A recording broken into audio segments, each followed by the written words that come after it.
আসসালামু আলাইকুম। আজ আমরা ভয়েসের একটা গুরুত্বপূর্ণ ক্লাস নিয়ে আসলাম, যে ক্লাসটি খুবই গুরুত্বপূর্ণ। আজ আমরা অ্যাক্টিভ টু প্যাসিভের ইম্পারেটিভ সেন্টেন্স থেকে কিভাবে অ্যাক্টিভ থেকে প্যাসিভ করা যায় সে বিষয়টি নিয়ে আলোচনা করব।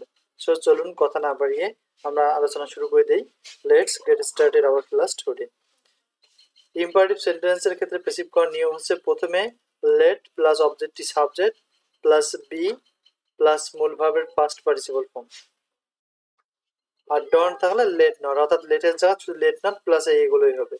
যেমন স্পিক দ্য ট্রুথ, আমাদের রুল অনুযায়ী প্রথমে হচ্ছে লেট লেট নিলাম, তারপর অবজেক্ট হচ্ছে দ্য ট্রুথ, অবজেক্টটি সাবজেক্ট হলো, এরপর বি প্লাস ভার্বের পাস্ট পার্টিসিপল, তাহলে স্পিকের ভিতরে হচ্ছে speak spoke spoken.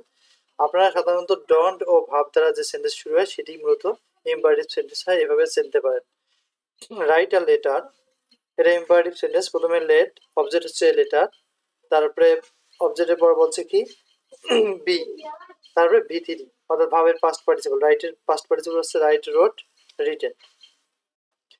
Don't call us, don't দিয়ে শুরু হলে আমরা দেখাইছি এখানে ডন্ট থাকলে let not, let not plus অবজেক্টটা সাবজেক্ট, অবজেক্ট হচ্ছে আসের সাবজেক্ট হচ্ছে ওই, এরপরে বি মূল ভাবের past participle, let not we be called. এভাবে আপনারা ইম্পারেটিভ সেন্টেন্স প্র্যাকটিস করতে পারেন।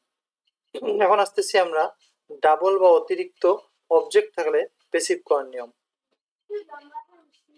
ডাবল অবজেক্ট থাকে অনেক সময়, যেমন প্রথম সাবজেক্টটি সাবজেক্ট হয়, অর্থাৎ প্রথম অবজেক্টটি সাবজেক্ট, সাহায্যকারী ভাব মূল ভাবের পাস্ট পার্টিসিপল, অতিরিক্ত অংশ বাই প্লাস সাবজেক্টের অবজেক্ট। ডাবল অবজেক্ট থাকে, যেমন আমরা দেখতেছি he gave me a pen, প্রথমে বলছে প্রথম অবজেক্টই সাবজেক্ট, তাহলে হি গেভ মি এটা একটা প্রথম অবজেক্ট, পরের অবজেক্ট এটা, তাহলে প্রথম অবজেক্টই সাবজেক্ট, তারপরে মিস সাবজেক্ট হচ্ছে আই, তারপরে পাস্ট ফর্ম ধরে ওয়াজ হয়, সাবজেক্টের বলছে সাহায্যকারী ভাব ওয়াজ, তারপরে ভাবের past participle give gave given, এরপরে বলছে অতিরিক্ত অংশ, এই অতিরিক্ত অংশ লাস্টের টুকু এফএন, তারপরে বাই সাবজেক্টের অবজেক্ট। এভাবে আপনারা ইউজ করতে পারেন।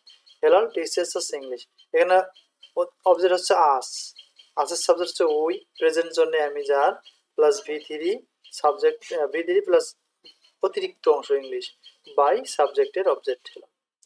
She told me a story, এখানে অবজেক্ট হচ্ছে মি এবং অতিরিক্ত অবজেক্ট এটি, তাহলে আমরা প্রথম অবজেক্টটা সাবজেক্ট নিলাম আই, ফার্স্ট হলে ওয়াজ ওয়ার, আই ওয়াজ, তারপরে ভি থ্রি টোল্ড, বাকি অংশ প্লাস সাবজেক্টটা অবজেক্ট, অর্থাৎ বাই দিয়ে সাবজেক্টের অবজেক্ট।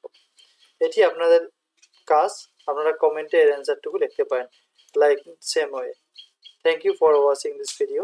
যদি ভালো লাগে প্লিজ সাবস্ক্রাইব করবেন, এবং ভয়েস সম্পর্কে আমরা একটি দুটি ক্লাসের মধ্যে ভয়েস কমপ্লিট করে দেবো। Thank you for watching this video, see you another video. আসসালামু আলাইকুম।